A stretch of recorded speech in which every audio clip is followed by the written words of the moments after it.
जय हिंद दोस्तों, स्वागत है आप सभी का आपके अपने यूट्यूब चैनल जैकपुर पे। तो क्लास हम लोग करने वाले हैं पॉलिटिकल साइंस का, क्लास 11 का मोस्ट इंपॉर्टेंट वीडियो है ये। टॉप 40 सवाल आज के इस वीडियो में करेंगे और इसके पहले भी हमने इस टाइप के पॉलिटिकल साइंस का एक सेट अपलोड किया था, ये इसका दूसरा सेट है। तो आप लोग प्लेलिस्ट पर जा करके उसको ढूंढ करके वो भी देख लीजिएगा, ठीक है। उसमें भी 40 इंपॉर्टेंट सवाल करवाया था और इसके बाद ये 40 इंपॉर्टेंट सवाल है। देखिए, पॉलिटिकल साइंस का कोई भी मॉडल पेपर जो है नहीं मिलेगा, आप खोजने से खोजते रह जाओगे लेकिन आपको मिलने वाला है नहीं, क्योंकि पॉलिटिकल साइंस का क्वेश्चन बहुत मुश्किल से अवेलेबल है। तो चलिए शुरू करते हैं हम। वीडियो को लाइक कर दीजिए, चैनल पे पहली बार आए सब्सक्राइब कर लीजिएगा, घंटी वाले आइकन को जरूर प्रेस कीजिएगा ताकि आने वाली हर एक वीडियो का नोटिफिकेशन आपके मोबाइल पे जाता रहे। सबसे पहला सवाल आपके स्क्रीन पर है, किसने कहा कि राजनीति विज्ञान की अध्ययन राज्य से आरंभ होकर राज्य पर समाप्त हो जाता है? ये बात किसने कहा था? तो इसको कहा था गार्नर ने। किसने कहा था?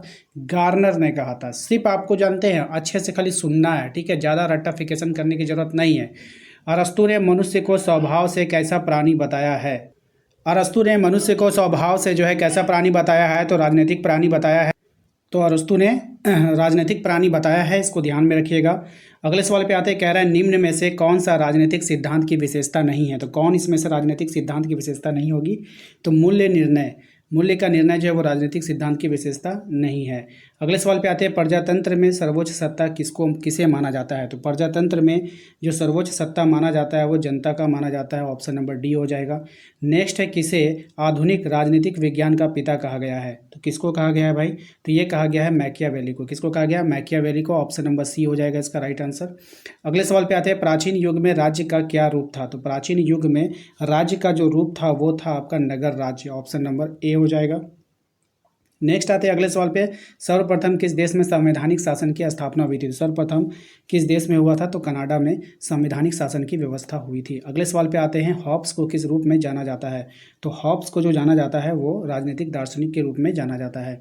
नेक्स्ट आते हैं अगले सवाल में, व्यवहारवादी क्रांति का जन्म कब हुआ था? तो व्यवहारवादी क्रांति का जो जन्म हुआ था वो हुआ था 1945 में। ऑप्शन नंबर सी इसका करेक्ट आंसर हो जाएगा।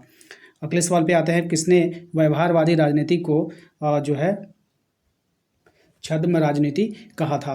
तो किसने कहा था इसको?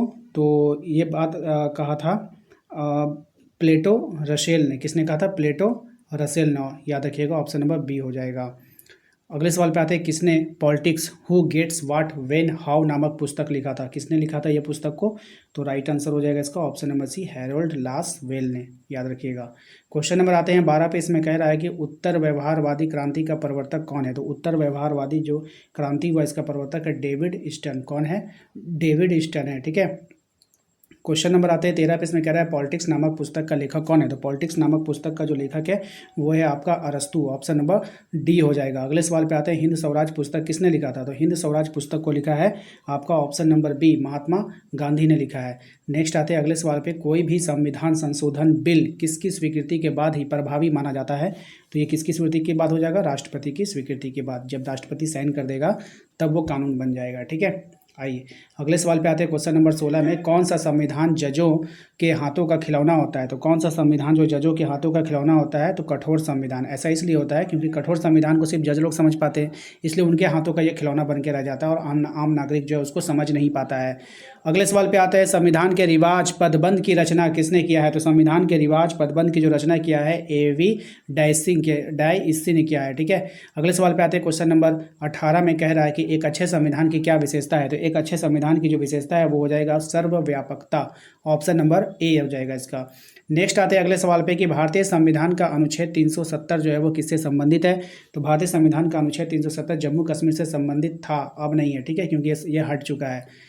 चलिए अगले सवाल पे आते हैं, क्वेश्चन नंबर हम लोग 20 पे। इसमें कह रहा है कि किस अनुच्छेद में संविधान में संशोधन की प्रक्रिया का वर्णन किया गया? बहुत ही अच्छा सवाल है। तो अनुच्छेद 368 में। ऑप्शन नंबर डी हो जाएगा। क्वेश्चन नंबर आते हैं 21 में। देखिए कह रहा है कि किसी भी देश का संविधान उस देश का किस बात का परिचायक होता है? तो उस देश का किस बात का परिचायक होता है? तो शासन प्रणाली का परिचायक होता है। अगले सवाल पे आते हैं, सरकार के द्वारा सत्ता के दुरुपयोग को कौन रोकता है? तो सरकार के द्वारा सत्ता के दुरुपयोग को रोकता है संविधान। कौन रोकेगा? तो संविधान रोकता है, याद रखिएगा। ऑप्शन नंबर ए हो जाएगा। अगले सवाल पे, भारत कैसा गणराज्य है आपको बतानी है। तो भारत जो होगा वो संप्रभु गणराज्य हो जाएगा। ऑप्शन नंबर बी हो जाएगा। नेक्स्ट आते हैं अगले सवाल पे, भारतीय संविधान में प्रथम संशोधन किस वर्ष हुआ था? तो भारतीय संविधान में जो प्रथम संशोधन हुआ था वो 1951 में हुआ था। ऑप्शन नंबर बी हो जाएगा। अगले सवाल पे आते हैं, किस देश का संविधान लचीला है आपको बतानी है। तो कौन से देश का जो संविधान है वो लचीला है? तो ऑस्ट्रेलिया का जो संविधान है, ऑस्ट्रेलिया का वो लचीला है। ठीक है। क्वेश्चन नंबर आते हैं 26 में, कह रहा है आपसे, भारतीय संविधान के संशोधन की प्रक्रिया पर किस देश का प्रभाव है? यानी कि सीधी सी बात है कि संशोधन वाली जो प्रक्रिया है वो किस देश से लिया गया है, इसका कहने का ये मतलब है। तो राइट आंसर हो जाएगा दक्षिण अफ्रीका के संविधान से जो है प्रेरित है। अगले सवाल पे आते हैं, क्वेश्चन नंबर 27 में देखिए, कह रहा है आपसे कि भारतीय संविधान का मूल दर्शन क्या है। तो भारतीय संविधान का जो मूल दर्शन है वो हो जाएगा आपका लोकतांत्रिक समाजवाद। ऑप्शन नंबर डी हो जाएगा। नेक्स्ट आते हैं अगले सवाल पे, कह रहा है आपसे कि संविधान की सजीवता के लिए इनमें से कौन महत्वपूर्ण नहीं है। तो कौन महत्वपूर्ण नहीं होगा? राजनीतिक पार्टी के कार्यक्रम। ऑप्शन नंबर ए हो जाएगा, बाकी सब है। ठीक है। क्वेश्चन नंबर आते हैं 29 में देखिए, कह रहा है आपसे, किस संशोधन के द्वारा संविधान की प्रस्तावना में 4 अन्य शब्द जोड़े गए। तो कौन से संशोधन के द्वारा जोड़ा गया था? तो ऑप्शन नंबर सी 1976 के 42वें संविधान संशोधन के द्वारा। नेक्स्ट आते हैं अगले सवाल पे, कह रहा है आपसे कि किस विद्वान ने भारतीय संविधान को समाजवादी दस्तावेज कहा था। किसने कहा था आपका? तो ऑप्शन नंबर ए हो जाएगा, ग्रेनविल ऑस्टिन ने। किसने कहा? ग्रेनविल ऑस्टिन ने कहा था। अगले सवाल पे आते हैं, क्वेश्चन नंबर हम लोग 31 पे, भारतीय संविधान के किस अनुच्छेद में संशोधन की प्रक्रिया वर्णन है। तो किस में है? ऑप्शन नंबर बी 368 में। ये सब इंपॉर्टेंट सवाल है। ठीक है, ध्यान रखिएगा। किसका कथन है कि यदि समय के साथ संविधान नहीं बदला तो क्रांति हो जाएगी? ये कथन किसका है आपको बतानी है। तो ये कथन है आपका लॉर्ड टीवी मैकाले का। इंपॉर्टेंट रहेगा आपके एग्जाम के लिए। अगले सवाल पे आते हैं, स्वतंत्र भारत मेरा जन्मसिद्ध अधिकार है और मैं इसे स्वतंत्रता मेरा जन्मसिद्ध अधिकार है, भारत नहीं होगा यहाँ पे। ठीक है, स्वतंत्रता मेरा जन्मसिद्ध अधिकार है और मैं इसे लेकर रहूँगा। ये कथन किसका है आपको बतानी है। तो ये कथन हो जाएगा आपका लोकमान्य तिलक का। ठीक है। आइए अगले सवाल पे आते हैं हम लोग, करो या मरो का नारा किसने दिया था। बहुत ही अच्छा सवाल है।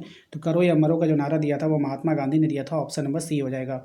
नेक्स्ट आते हैं अगले सवाल पे कि भारतीय संविधान पर निम्नलिखित में से किसने सर्वाधिक प्रभाव छोड़ा है। तो भारतीय संविधान का निम्नलिखित में से प्रभाव जो छोड़ा है वो भारत सरकार अधिनियम 1935 हो जाएगा। क्या हो जाएगा? भारत सरकार अधिनियम 1935 हो जाएगा।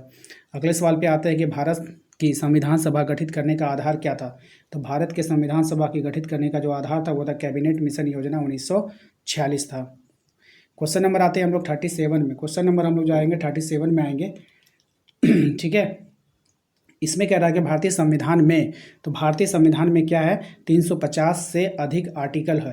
भारतीय संविधान में क्या है? 350 से अधिक आर्टिकल है, याद रखिएगा। भारतीय संविधान में क्या है? 350 से अधिक आर्टिकल है। ठीक है। अगले सवाल पे आते हैं कि भारतीय संविधान में संशोधन के लिए विधेयक लाया जा सकता है। तो कहाँ पे लाया जा सकता है ये विधेयक, ये आपको बतानी है। तो ये लाया जा सकता है या तो लोकसभा में या तो राज्यसभा में। ऑप्शन नंबर सी हो जाएगा। अगले सवाल पे आते हैं, क्वेश्चन नंबर 39 पे देखिए, कह रहा है कि कल्याणकारी राज्य की संकल्पना का समावेश भारत के संविधान में है।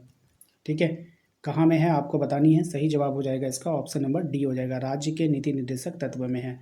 क्वेश्चन नंबर आते हैं हम लोग 40 पे, कह रहा है सविनय अवज्ञा का नारा किसने दिया था। तो सविनय अवज्ञा का जो नारा दिया है वो दिया है आपका महात्मा गांधी ने। किसने दिया है? महात्मा गांधी ने। तो ये थे 40, लगभग इसमें 30 सवाल जो इंपॉर्टेंट है उसको आप लोग देख के जाइएगा। ठीक है, तो आशा करते हैं कि आप लोगों को आज का ये वीडियो पसंद आएगा। वीडियो अच्छा लगा तो प्लीज़ वीडियो को लाइक कर दीजिएगा। चैनल पे पहली बार आएँ सब्सक्राइब कर लीजिए, घंटी वाले आइकन को प्रेस कर लीजिए ताकि आने वाली हर एक वीडियो का नोटिफिकेशन आपके मोबाइल पर जाता रहे। मिलते हैं नेक्स्ट अगले वीडियो में। Thank you.